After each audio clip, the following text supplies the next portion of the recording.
Hey, welcome. More Good Enough Parent. Dr. Bill Sinyard here. This is part 2 of a YouTube video we're producing looking at Cathi Spooner's thoughts in her book, Attachment Focused Family Play Therapy, where she outlines 5 main attachment skills that help good enough parents take the lead in filling up their teens' enoughness and connectedness cups.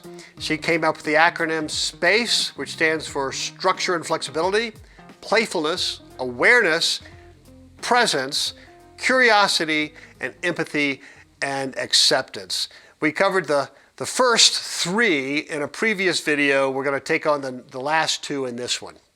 So curiosity, that's the C. Look, we all get this one, right? I mean, don't you sort of sense it when someone is playing you or manipulating you, picking fights, or just being condescending? And children get it too.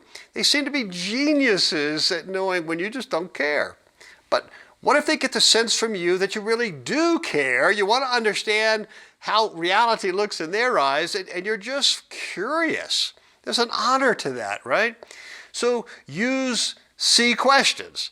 Can you tell me what you're thinking and feeling when you did what you did? How did you see things playing out? What more do I need to know about what's going on? What else do I need to learn about how you're seeing the world and seeing things? So C questions encourage your teen to safely express feelings without jumping in with the fix-it phrases like, well, what you need to do is. Instead, good enough parents use reflective phrases more like, it sounds like you, or I hear you saying that, those kind of things. So if I was to ask your teenager, which I'm not going to do, but if I was to ask them about a recent situation, would they say that you got them? Would they say that you took some time to honor them, to give them that safe place? Did you explore their stuff without anger or judgment or shaming? Would they say you were curious? More good enough parents lean into that. C regulates good enough parents' reactionary dysregulation so that they can be present and focus on their adolescence attunement with a goal to fill their teens' enoughness and connectedness cups a little or a lot. And lastly, empathy and acceptance, E. Empathy is just a way of connecting. It makes your teen feel that you know that he or she is experiencing something, even if you don't totally understand it. It communicates, I want you to know that you're not alone. And I want to understand how this feels to you. I've got your back, remember? You're that important to me. Big time enoughness and connectedness cup filling is an amazing opportunity. So when your teen feels like you're trying to understand and support them, they're more likely to not give up or shut down or be immediately defensive or passive aggressive.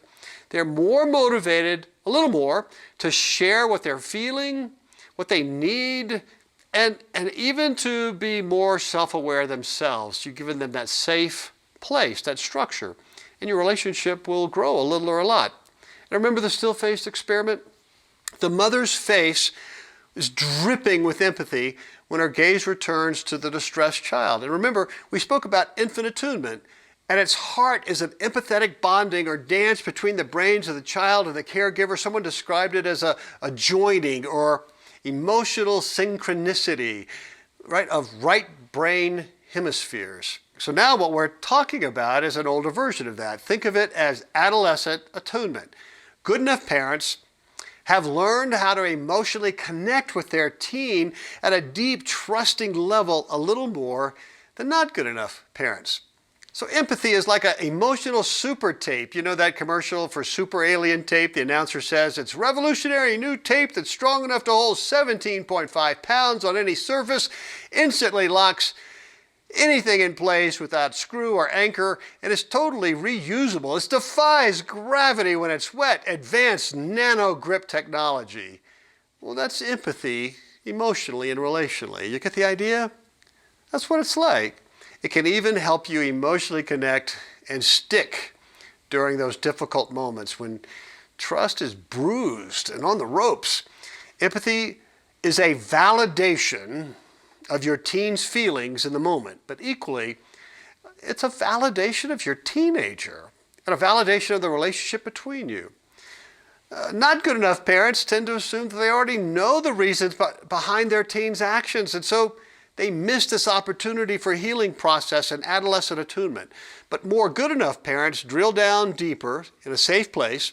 So for instance, teenage rudeness may be an outward sign of them feeling overwhelmed, ashamed, or threatened, or that they've gotten a hit on the connectedness scale or the enoughness scale. It may not be them just choosing to be rude.